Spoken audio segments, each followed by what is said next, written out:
Now that's how you launch an electric car. I am so hyped right now. Well, technically, it's not the launch of the Ford Mustang Mach-E.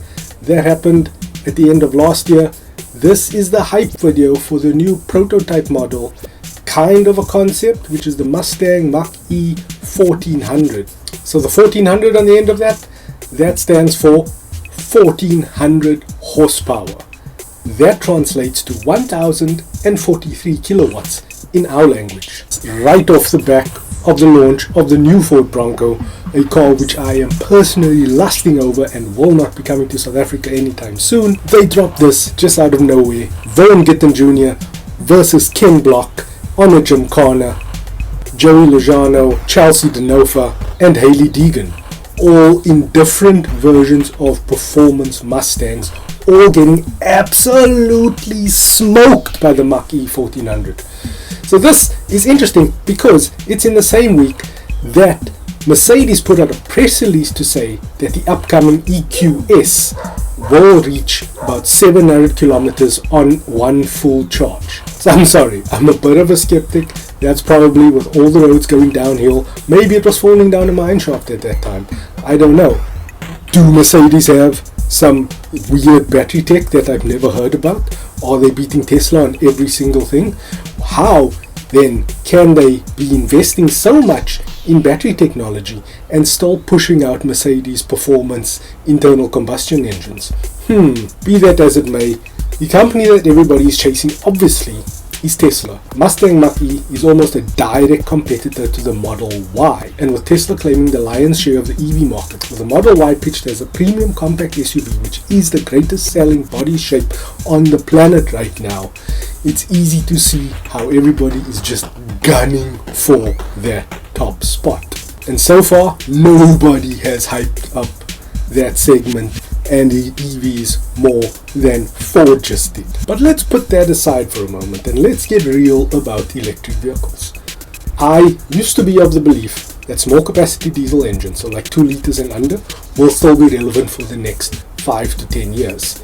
While that might be true on the very low end of the scale, when we're reaching into the premium tier and the upper mid-range, everybody has to start competing on the EV scale because the price of batteries are just coming down all the time and the technology is just out there. So currently the biggest manufacturer in the world, Vaughn, are pushing the ID3, and their subsidiary Porsche, which is always pushing the envelope when it comes to actual design and technology, have been heavily invested in making EVs as well. This is obviously visible in the enormously successful and quite fast and quite good and car that I would really love to drive, Porsche Taycan, was just launched in South Africa for a cool 4 million rand if you're spending up for that turbo model.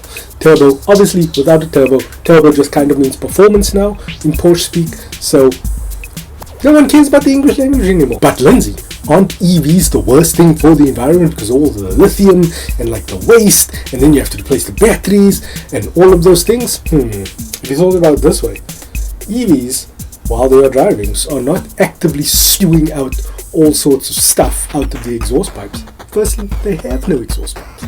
The only thing that they are spewing out is the carbon emissions that is coming from the coal-fired electricity plants that generated the electricity that it is currently driving on. And because of how electricity works, that would have been carbon that would have made it to the atmosphere anyway. And as that sort of technology is improving, those emissions become less as well, especially with the current climate goals in place. Then, consumables. If you buy an electric vehicle, you do not have to pay or use up any oil from that point on. That's crazy. Think about it. How many times in the lifespan of your car did you do an oil change? What happened to that oil? How is that oil made? Have you ever thought about that? Then you're looking at all the other parts. You're looking at gaskets. You're looking at filters. All of those consumables that you use every single time you send your car in for a service. You don't need to use those things. Then with regenerative braking, every single time you take your foot off of the throttle, that car automatically wants to slow down and recapture all of that energy. So if you're going on a downhill, which is something I did do that one time when I was test driving the Nissan Leaf Gen 1, not very good battery life, and I was stuck in Joburg and I didn't know how I was going to get back to the drop-off point. I just found Coleraine Road, which kind of does that, and I coasted all the way down and refilled the batteries and then could make it into Sandton. So yes, there's no coasting on an EV, but you're using up a lot less of your brake pads, which is another consumable that is harmful to the environment in the manufacturing process. Look, we have a lot to thank Elon Musk for. 1, making EVs sexy and desirable as premium cars.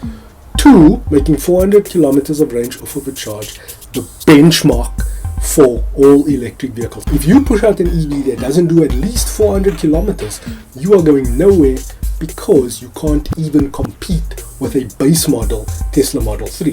So yes, I'm of the firm belief that electric cars, just like 5G, I did soften my stance on 5G as well. It's not this future thing, it's happening right now, right here. I also believe that premium manufacturers, or at least the big motoring manufacturers, should be putting a lot more R&D into saving the planet through electric vehicles. They should be putting all of their energy into making EVs fulfill all of the desires that a consumer like me might have. But instead of ID3s rolling off the lines, we are getting more GTIs and getting AMGs instead of EQSs.